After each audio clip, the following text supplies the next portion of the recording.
underemployment is almost as bad as no employment. If you have no employment, there's things you can do like unemployment or other things, but underemployment just means that you're spending your time working, not getting enough money to pay the bills, but not getting the opportunity to go look for other work either.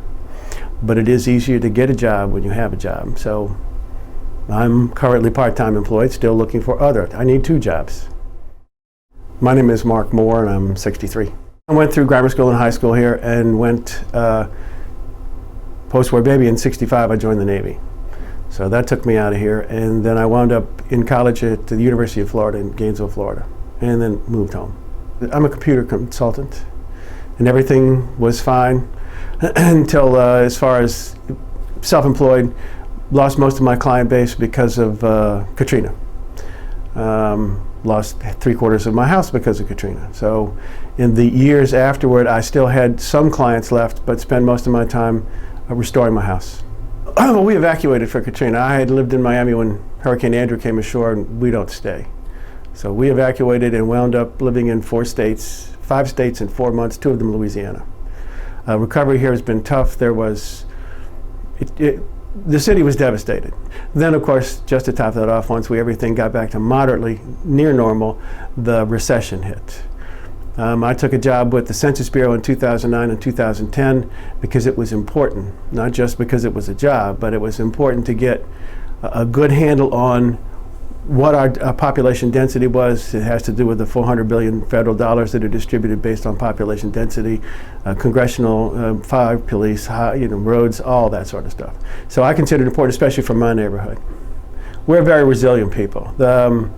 It's a take no prisoners attitude. Katrina was probably the most stressful thing this city's ever been through. The recession was a piece of cake compared to the devastation that we incurred. But you see, as you're visiting here, that and getting around the city, that we found out that if you expect the federal government or the state government or the city government to take care of you, that's not going to happen. The only way to take care of you is to take care of yourself.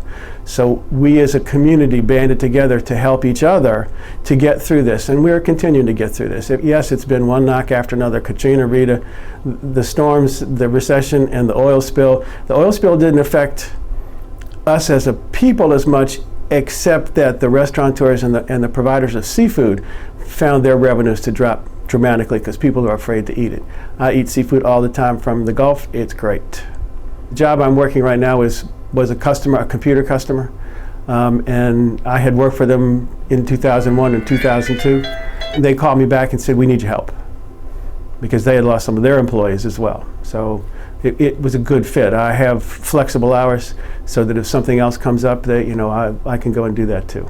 I'm squeaking by. Financially, it's tough being underemployed. I am employed, but again, underemployed.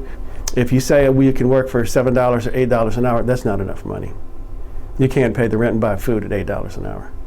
I have one son, and he's a vascular surgeon. He has no problem worrying about me. I mean, he's got his own children, my grandchildren.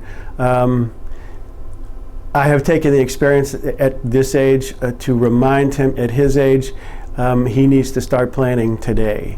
I made the mistake, if you fail to plan, you plan to fail, is the old adage.